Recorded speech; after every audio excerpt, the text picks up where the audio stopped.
DESIP program has a mainstreamed social inclusion in its programming. And what I mean by this is that social inclusion is part of implementation of our interventions, and some of the target beneficiaries include the people with disabilities. We recognize the barriers that the people with disabilities experience when they are coming for reproductive health services, and thus the program intentionally wanted to address these barriers and ensure that these people are able to access these services, and thus enhancing equity in programming. World Sign Language Day is very important for a number of reasons.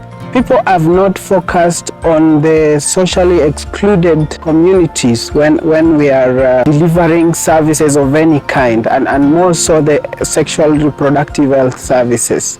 And therefore there is need to create awareness in terms of the barriers to access that these people experience, and even the negative attitudes that the healthcare workers have against these people. So it is important to create awareness on such a day and bring people to understanding, and even educate some of the healthcare workers for improved attitudes toward handling such people.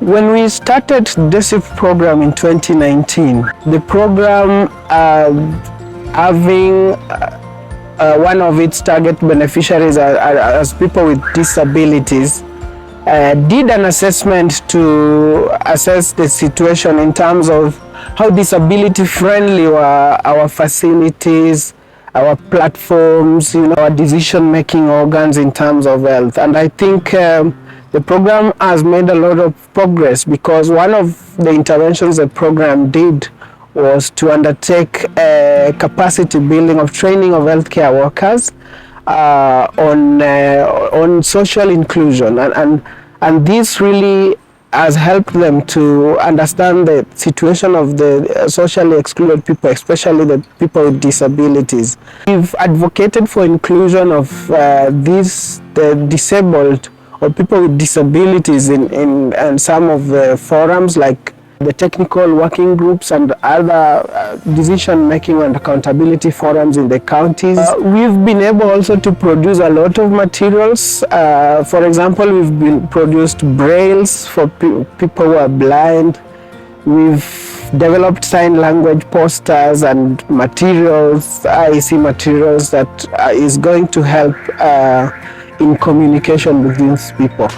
I think we want to acknowledge FCDO for the support they've given to Population Services Kenya, because through them we are able to support a group that was initially socially excluded.